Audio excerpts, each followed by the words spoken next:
Hello my dear students, कैसे हैं आप मेरे बच्चे।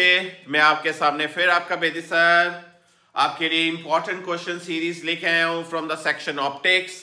तो बहुत इंपॉर्टेंट क्वेश्चंस एक्सप्लेन किए हैं मैंने पहले भी। आज मैं आपके लिए फिर से बोर्ड वाइज और बेसिक नीट के पॉइंट ऑफ व्यू से बहुत अच्छे क्वेश्चंस लेके आया हूं ऑप्टिक्स के सेक्शन से। तो आइए सॉल्व करें। आज का फर्स्ट क्वेश्चन है मेरे बच्चे, based on the convex lens again. A convex lens of focal length 20 cm and concave lens of focal length f are mounted coaxially 5 cm apart. Parallel beam of light incident of convex lens emerges of concave lens. पहले कौन सा मेरे बीच है बच्चे, parallel beam आया है और वो इमर्ज कैसे हो रहा है एज ए पैरेलल बीम। बहुत बढ़िया पॉइंट है ये, यानी कि पैरेलल बीम आया, ना वो कन्वर्ज हुआ ना वो डाइवर्ज हुआ, वो एज सच पैरेलल बीम ही चला गया।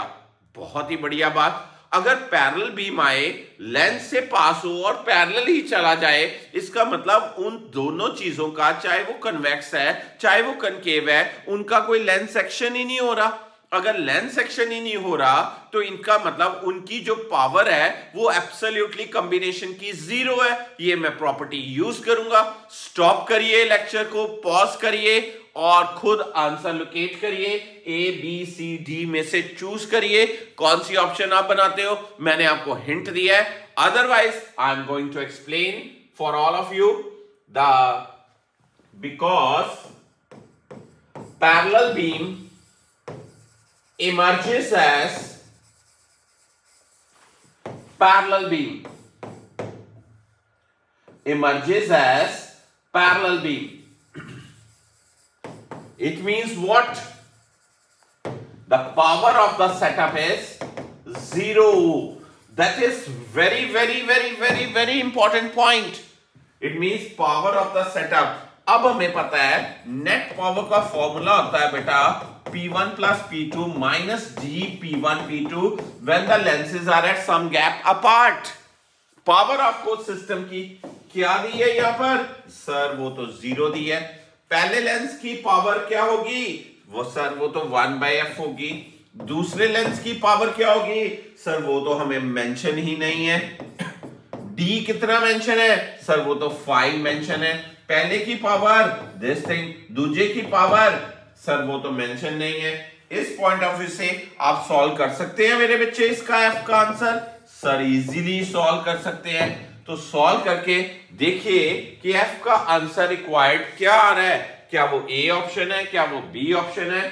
सर वो सॉल्व करके आ रही है -15 सेंटीमीटर। ऐसे तो जज करेंगे कौन सा answer. Okay, my second question from today's lecture is an equiconvex lens is made from glass of refractive index 1 point. If the radius of each surface is changed from 5 cm, पहले radius था, अब वो 6 cm हो गया, तो कहते हैं उसकी पावर बताइए। क्या वो सेम रहेगी, क्या वो इंक्रीज होगी, क्या वो डिक्रीज होगी, क्या वो डिक्रीज बाय दिस फैक्टर होगी? तो पॉज करिए, जज करिए। पहले रेडियस ऑफ कर्वेचर 5 लीजिए, फिर रेडियस ऑफ कर्वेचर कितना लेंगे आप? 6 लेंगे। सॉल्व करेंगे। आइए सॉल्व करता हूं मैं आपके लिए।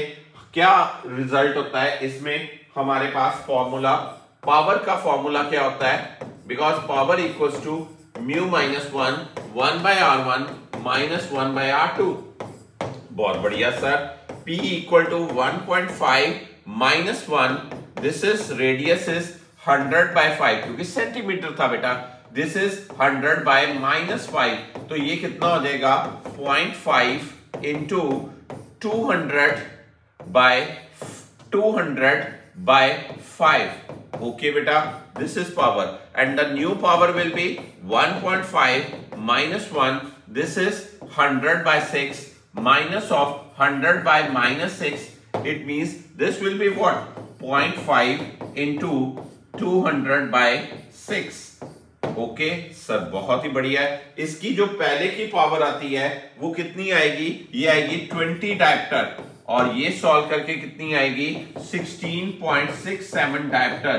तो पहले पावर 20 डायप्टर थी, अब पावर 16 पॉइंट है, तो it means almost power decreases by how much?